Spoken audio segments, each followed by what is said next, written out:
Welcome everybody to Chassidus in the morning, 15 minutes to change your life. And as a hachana to Shevat, we're going to be learning Basi LeGani. We're going to be doing from this book in English, just because English is the people's first language. Just a few prefatory remarks before we start on this beautiful journey. Basi LeGani was the maimah, whoever doesn't know, was the maimah was given out by the Frierdiker Rebbe to be learned on Shevat, and ultimately became the day that he passed away. And the maimah actually consists of, it's like a series. He gave a series of maimarim to be given out on different days. Those Yud Shvat, Yud Gimel Shvat, Purim, Beis Nisan, if I understand correctly. And so ultimately it becomes total 20 prakim. It's a hemshach, which is a continuation. It's different maimarim, but a continuation of the same theme. And really, we understand, and also the Rebbe showed to us how this maimah is for everybody. It's like the Frierdiker Rebbe's message for Der Shvi. And if we want to know how we're meant to live our lives, it's based off this maimah, and also that's what the Rebbe did every year in Yud Shvat. He would go through another chapter and he would explain it. So meaning the first year when the Rebbe became Rebbe, he said a maimah called Basi LeGani, and that maimah focused on this first parak of this maimah. And then the next year he said a maimah of Basi LeGani focused on the next parak. And it's a 20-year cycle, plus 20 chapters. And then he started again. He did it 1.5 times, more than 1.5, but didn't finish the second time. It's a different discussion, not for now. And yeah, but the trick is, in order to understand those maimarim, which is essentially the Rebbe giving an explanation, biurim, on this Basi LeGani, so you have to understand this Basi LeGani well. And just on a personal note, from this maimah is a maimah that really changed my life and really got me to understand Chassidus. And unfortunately, it's a maimah that a lot of us have learned, but not understood at all. Like we learned to Kuch Tefillah, we don't have a das, maimah is just some words on a page, and it's not really life-changing. And for a lot of people, this beginning especially has become very synonymous, because the Rebbe says it every time. When the Rebbe would say his maimah, he'd always begin the same way, like this. So a lot of people just skim through it, but yeah, like I know this already. But unfortunately, not a lot of us do know it. And we hope that at the end of this shir, we will. So let's begin. If you have this book, it's on page 1. Otherwise, you can just listen in, or whatever safe you have. So this, also this book, it's pure translation, but it also gives a little bit of like explanations. So if you're following along in a different translation, it'll be a little confusing. And if you follow along in the Hebrew, yeah, you might sometimes I'll say that's in the brackets just to make sure it's clear. So yeah, and hopefully with this achana, this preparation, Yud Shvat will be in different Yud Shvat than it's ever been. Much more of a powerful, meaningful experience. Okay, the following maimah comprises chapter 1 to 5, which is part 1 of the series of discourses with the general title Basi LeGani, was released in advance for study on Shabbos Pashas Boy, Yud Shvat, 1950. So yeah, like I said before, it was given out on Shabbos, Friday night, in order to be learned on Shabbos. In honor of the yahrzeit of the author's grandmother, Rebbe Rivka. Part 1, Basi LeGani. I remember we're learning from the Frierdiker. Basi LeGani achaisi chalom. I've come to my garden, my sister, my bride. This is what it says in Shir Shirim. I've come to my garden, my sister, my bride. And in general, when you see in Shir Shirim or in Torah, when it talks about, let's say, different types of love, so there's a love of a sister and a love of a bride. They're talking about different levels of love. The Shir Shirim, the Medrash explains, not to be taken at face value. It is a metaphor describing the ongoing relationship between God and his bride. So what does it mean? I've come to my garden, my sister, my bride. The Jewish people talking about us, I've come to my garden, which is God. to my sister, my bride, which is us. The above verse, for example, refers to the time of the construction of the Beis Hamikdash sanctuary, when the Shekhinah came into his garden. For it was then that the divine presence, distant for a time, was revealed in this world. So the Medrash explains on Shir Hashem in this pasuk, I've come to my garden, sister, my bride, talking about the times of the Mishkan, that Hashem came into his garden. What does that mean? The Hebrew word for meaning to my garden is now discussed. The Medrash Rabbah explains on this pasuk, observes that the word is not used LeGan, Basi LeGan, I've come to the garden, but LeGani, which means to my garden. And this implies LeGnuni, which is my bridal chamber. For as the commentaries on the Medrash explain, this possessive form implies a private place, such as a chamber in which the spiritual union of bride and groom is consummated. So the divine presence is thus saying, I've come to my bridal chamber, to the place which my essence was originally revealed. So what is the Medrash saying, Medrash Rabbah? That it's not just I'm coming to my garden, but I'm coming to my bridal chamber. What's a bridal chamber? It's a special thing that they made for Chassan and Kala for the first, I don't know how long, of their marriage. It was a place to come close, come together, and really get to know each other, and really be intimate. So too with this pasuk, what are we saying is Hashem is saying, I've come back to my garden, meaning when we built the Mishkan, Hashem came back to the way it was in the beginning, which is a place that we are very close and very connected to Hashem, where his essence was originally revealed. And then he's going to explain. The Medrash continues, in the beginning, the essence of the Shekhinah was apparent in the early world. However, in the wake of the cosmic sin of the tree of knowledge, the Shekhinah departed from the earth and rose into the heavens. Later, on account of sin of Cain and then Enosh, the Shekhinah withdrew even further from this world, rising from the nearest heavens to the second, and then the third.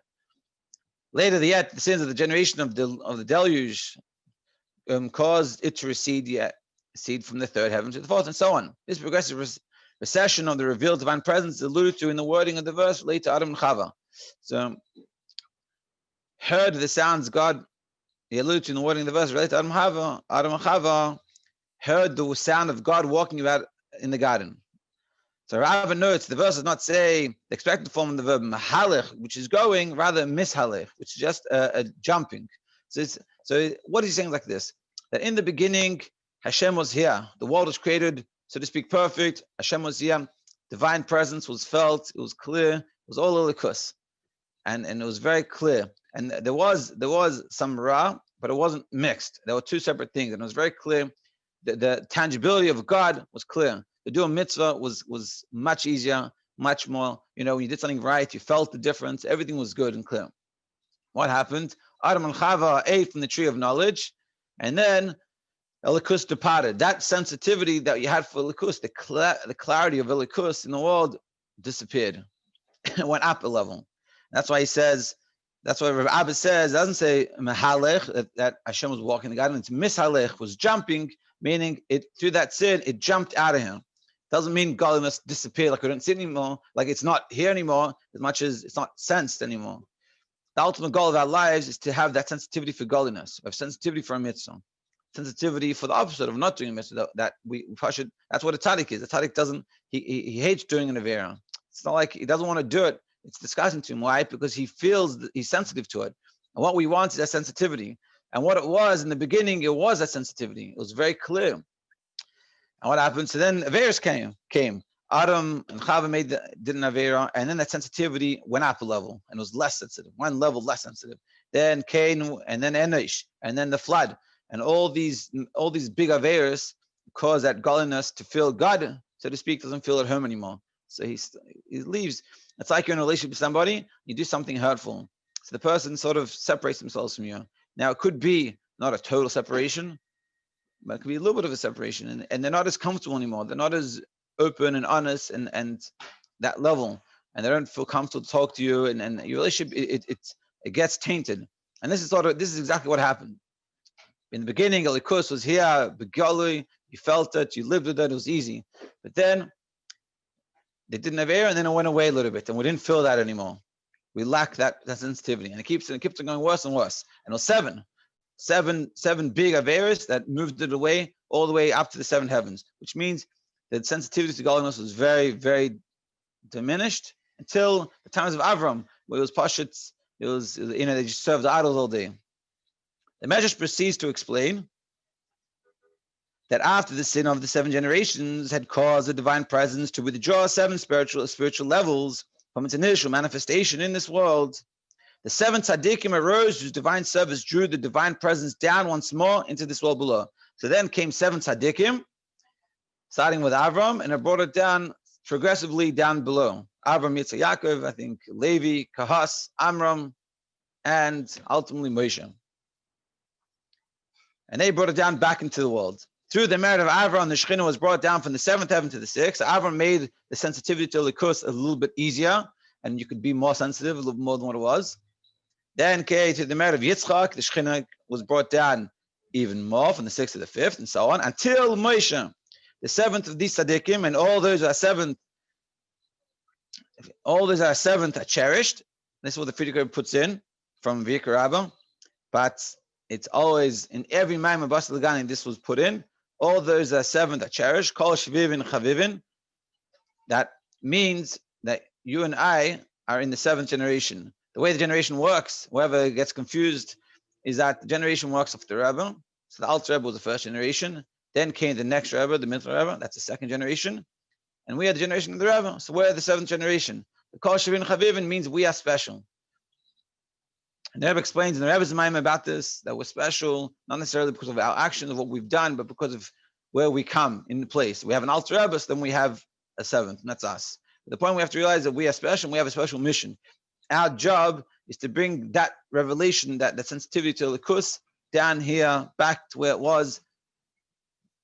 The Eibishter in this world, sensitive, we can feel that, and we can connect to that. The Vidya was primarily revealed in the Beis HaMikdash, as it is written. And where does this happen? This happened, let me just check the time. Okay, good. This happened in the Beis HaMikdash with Moshe. That's how it brought it down. Like it says, you should make for me a sanctuary and I should dwell within them. So significantly, the last Hebrew word of the verse is not as expected, rather b'seicham. So it says, you should make for me a sanctuary, I will dwell b'seicham, in them.